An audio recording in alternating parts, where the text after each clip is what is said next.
Salam dan bahagia Ibu dan Bapak Guru. Selamat datang kembali di modul proyek penguatan profil pelajar Pancasila.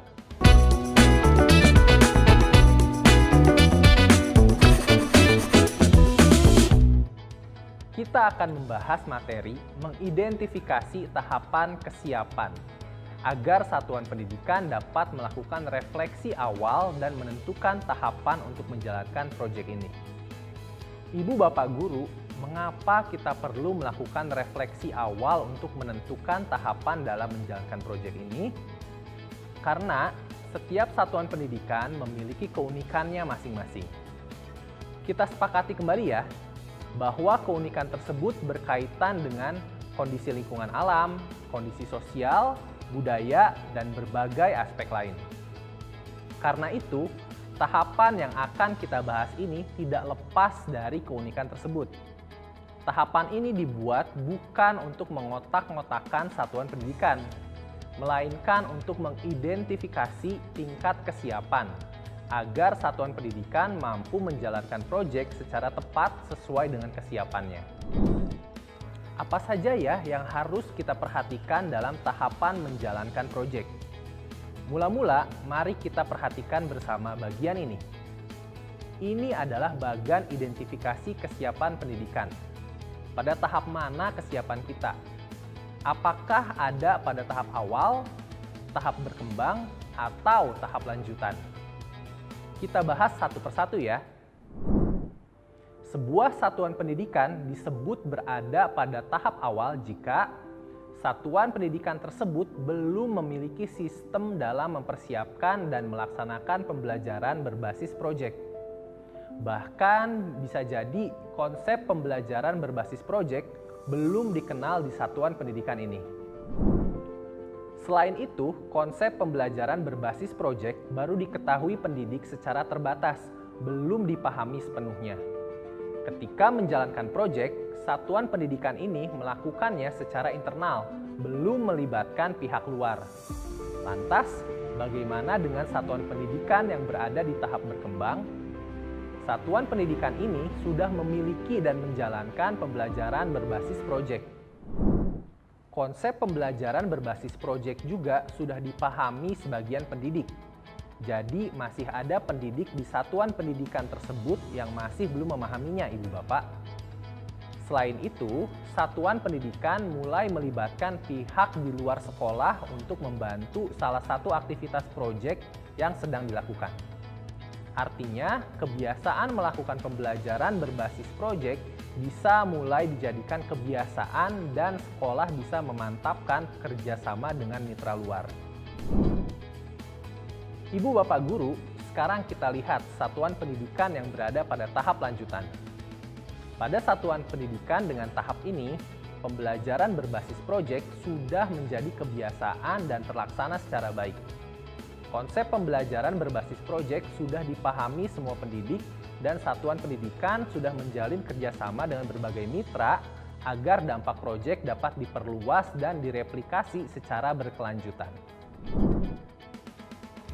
Setelah kita mengetahui 3 tahap kesiapan satuan pendidikan, sebelum melakukan kegiatan pembelajaran berbasis proyek, mari kita identifikasi kesiapan satuan pendidikan melalui beberapa pertanyaan bantuan berikut ini. 1. Seberapa banyak pendidik yang pernah melaksanakan pembelajaran berbasis proyek di satuan pendidikan Anda?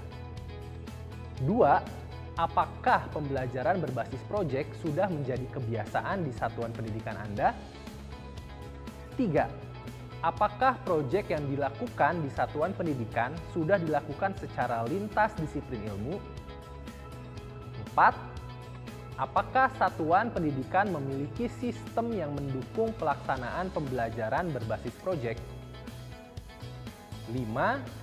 Apakah sudah ada keterlibatan mitra eksternal? Contoh kasusnya seperti ini, Ibu Bapak. SMP Bina Mulia memiliki pendidikan 20 orang. 12 diantaranya sudah pernah melaksanakan pembelajaran berbasis proyek. Dalam setiap pertemuan, para guru mata pelajaran saling bekerja sama dalam pembelajaran berbasis proyek. tetapi belum melibatkan mitra dari luar sekolah. Sistem evaluasi dan pengayaan pendidik masih dilakukan per penyelenggaraan proyek.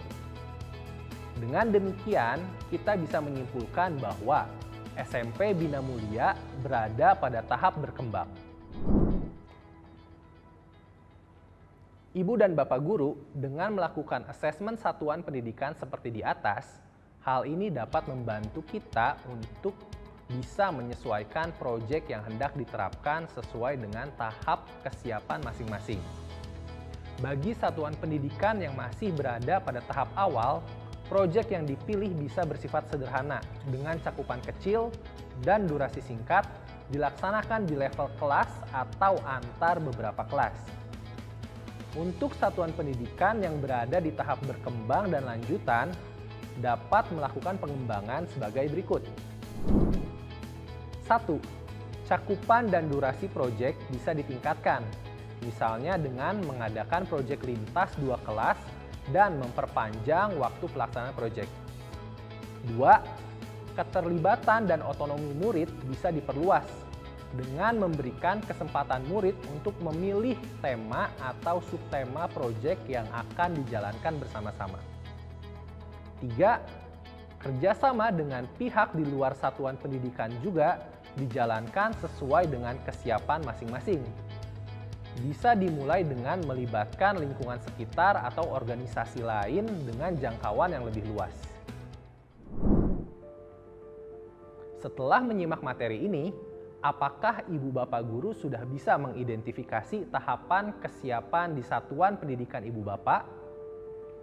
Tentu, untuk mendapatkan kesimpulan dan identifikasi yang tepat, Ibu Bapak Guru perlu melibatkan rekan guru dan kepala satuan pendidikan Ibu Bapak dalam proses ini.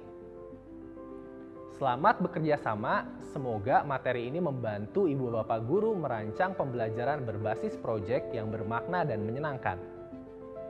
Salam dan bahagia senantiasa.